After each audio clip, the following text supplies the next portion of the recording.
अंदर हो रहा है, आदरणीय योगी आदित्यनाथ जी के नेतृत्व में हम लोग प्रदेश के अंदर कर रहे हैं। और जिसने भी इस देश का और देश के गरीबों को, किसानों, मजदूरों को लूटा है, बेईमानी नहीं करेंगे कि वो किसी दूसरे दल का है इसलिए उसको जेल भेज देना। अगर भ्रष्टाचार किया है तो बख्शा नहीं जाएगा, उसके खिलाफ कार्रवाई होगी, उसे कोई गठबंधन बचा नहीं सकता। ये सारे लोग इकट्ठा होकर के आज मुंबई में एक बैठक कर रहे हैं। उस बैठक का उद्देश्य है कि 2024 में माननीय नरेंद्र मोदी जी को हिंदुस्तान का प्रधानमंत्री नहीं बनने देंगे। आप बताइए, गठबंधन मोदी जी को तीसरी बार प्रधानमंत्री बनने से रोक पाएगा? नहीं। दोनों हाथ उठा कर रोक पाएगा?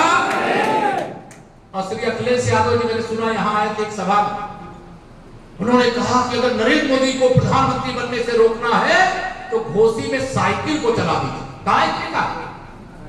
कहा है? आप लोग मोदी जी को हटाना चाहते हो? नहीं। पूर्वांचल में कमल खिलाना चाहते हो? तो घोसी का उपचुनाव नहीं हो सकता। या तो सपा के खाते में थोड़े अंतर से 2022 में चली गई थी सीट, क्योंकि उस समय हमारे लोग भी थोड़ा सा भ्रमित हो गए कि लग रहा है सपा के मुखिया अखिलेश यादव जी कह रहे थे जैसे 2014 में कहते थे हम 60 से अधिक लोकसभा सीटें जीतेंगे। लेकिन जब चुनाव परिणाम आया तो 5 सीटों में समाजवादी पार्टी सिमट गई थी। उस समय किसकी सरकार थी? समाजवादी पार्टी की सरकार थी। यही अखिलेश यादव जी मुख्यमंत्री थे उत्तर प्रदेश में, और उत्तर प्रदेश में भाजपा गठबंधन ने 73 लोकसभा सीटें, जिसमें अपनी सीट को भी जिता करके देने का काम किया।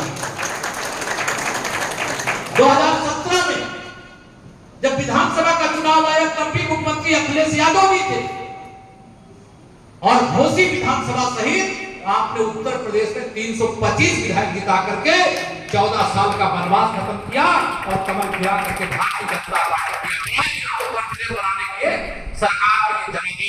मतलब समाजवादी पार्टियां ऐसी, इसको ऑक्सीजन देना चाहिए क्या? जोर से बताओ, देना चाहिए क्या? नहीं।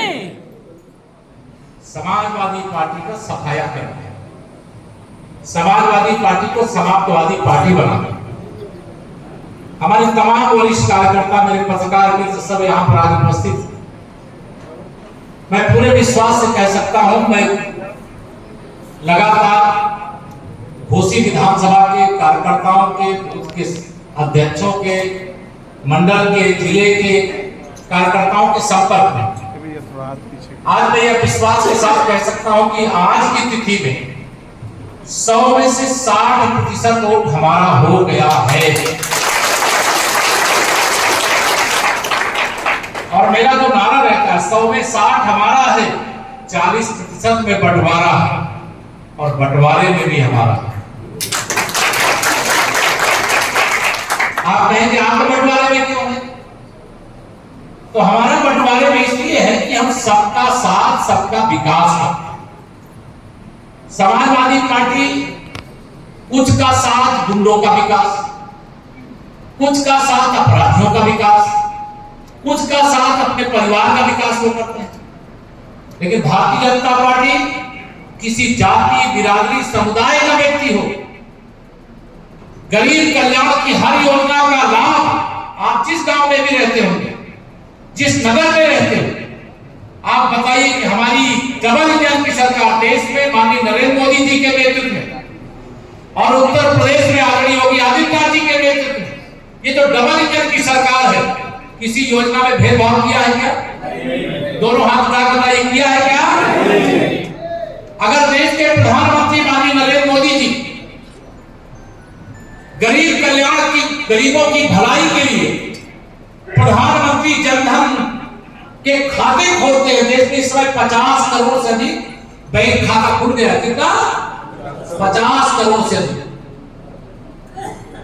उसमें कौन अमीर है, कौन गरीब है, कौन गांव वाला है, कौन शहर वाला है, कौन भाजपा वाला है, कौन गैर भाजपा वाला है, बिना भेदभाव किए जिनका बैंक में खाता नहीं था उनका बैंक में खाता खोलने का काम किया। ये विरोधी दल के लोग कहते हैं मोदी जी ने बैंक में खाता क्यों खुलवाया? वह भी मैं आपको बताता हूं, इसमें कई बड़े बुजुर्ग का याद करिएगा। जब इस देश के प्रधानमंत्री श्री राजीव गांधी जी हुआ करते थे, जिनके समर्थन के बैसाखी पर समाजवादी पार्टी का प्रत्याशी यहां चुनाव लड़ रहा है, उसी प्रधानमंत्री ने संसद में खड़े होकर के कहा था कि अगर हम दिल्ली से 1 रुपया भेजते हैं तो जिसके पास भेजते हैं उसके पास 15 पैसा पहुंचता है।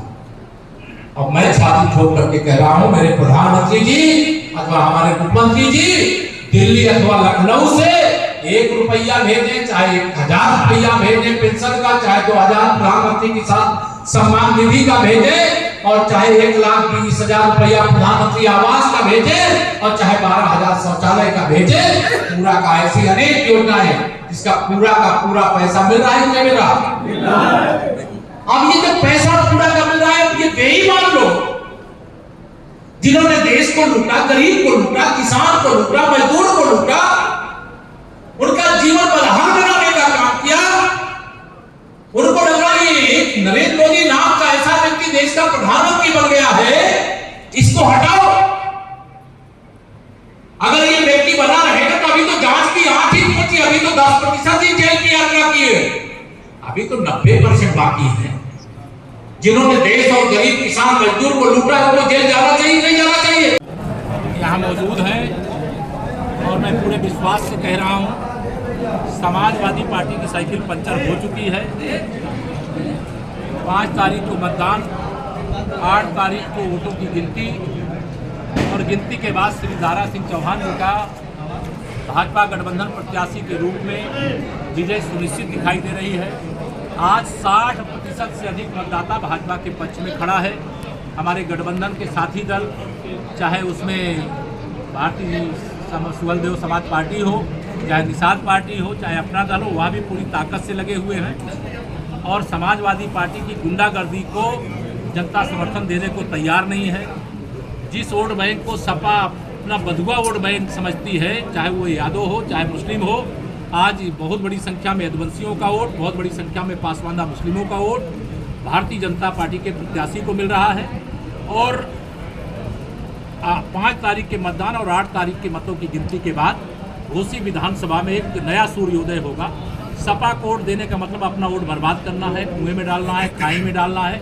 और कमल को वोट देने का मतलब है कि कमल के फूल पर लक्ष्मी जी को बैठा करके घोसी विधानसभा में लाना, यहाँ विकास की गंगा बहाना। अजय राय ने स्मृति ईरानी पर आरोप लगाते हुए कहा है कि वो जो है पागल हो गई है, फ्रस्ट्रेट हो गई है। चलिए अभी अजय राय जी को कहिए कि नए अध्यक्ष बने हैं, नया मुल्ला जरा प्यार देना पाता है। और ये भी आरोप लगा रहे हैं कांग्रेस वालों को पीटा जा रहा है, कह रहे हैं। कांग्रेस वालों को पीटने की आवश्यकता नहीं, कांग्रेस वाले है ही नहीं तो पीटने की क्या जरूरत है। रामगोपाल यादव ने मुंबई में कहा है कि हमें मायावती की जरूरत नहीं है, कि वो क्योंकि वो ये सपा और बसपा की बात मैं एक लाइन में बता रहा हूँ। तीसरी बार मोदी सरकार, कोई यूपीए गठबंधन, उत्तर प्रदेश तो छोड़ो, देश के किसी राज्य में माननीय नरेंद्र मोदी जी की आंधी जो चल रही है उसके सामने टिक नहीं पाएगा। आज हम लोग घोसी में हैं, घोसी की बात कर रही है। उपचुनाव में भाजपा भारी अंतर से विजय प्राप्त की। सर आईसीयू में कौन है? आईसीयू की बात समाजवादी पार्टी के लिए मैं कह रहा हूँ, समाजवादी पार्टी आईसीयू में पहुँच गई है और उस आईसीयू में पहुँचाने का काम इसी महान जनता जनार्दन ने किया है। 2014 में लोकसभा में हरा कर, 2017 में विधानसभा में हरा करके आप गुंडई को वापस लाने का अगर लाना होगा तब साइकिल को वोट देंगे लोग। लेकिन लोग चाहते गुंडागर्दी से, दंगागर्दी से, अपराध से उत्तर प्रदेश मुक्त रहे और विकास से युक्त रहे और लोगों के जीवन खुशहाली से भरे। ये हमारे प्रधानमंत्री जी का मार्गदर्शन है, सबका साथ सबका विकास। सपा का मतलब कुछ का साथ, गुंडों का विकास। एक आखिरी सवाल है कि एक अजय राय ने और बात कही है कि अखिलेश यादव को बड़ा दिल दिखाना चाहिए, सिर्फ कहने से नहीं होता है।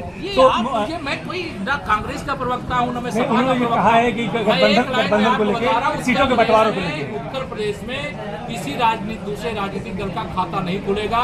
भाजपा गठबंधन 80 की 80 सीटें जीतेगी। 2024 में माननीय नरेंद्र मोदी जी तीसरी बार देश के प्रधानमंत्री के रूप में। समाजवादी पार्टी के राष्ट्रीय अध्यक्ष राजू राय ने कहा है कि सपाइयों को परेशान किया जा रहा है, उन्हें गिरफ्तार किया जा रहा है मऊ में। ये तो देखिए कि हार जिसकी होने वाली होती है, जब पता चल जाता है वो इस प्रकार के बयान देंगे जिससे 8 तारीख को जब हारे तो कहेंगे हम तो कह रहे थे कि हमारे साथ, हम निष्पक्ष चुनाव के पक्षधर हैं, जनता हमें वोट देगी तब हम जीतेंगे। धन्यवाद। समय कितना बचा है? आज 21 तारीख हो गई, 1, 2, 3 तारीख 5 बजे तक प्रचार होगा। 4 तारीख को आप लोग अपने अपने बूथ पे आप लोग भी घूमोगे जहां के रहने वाले, लेकिन हम लोग तो 5 तारीख तक आ नहीं सकते। 8 तारीख को वोटों की गिनती हो जाएगी। 8 तारीख को जब वोटों की गिनती हो जाएगी तो मैं 8 तारीख के बाद आपके बीच में आना चाहता हूं। लेकिन केवल सपा को हरा करके नहीं, सपा प्रत्याशी की जमानत करा करके आप देने का काम करिए।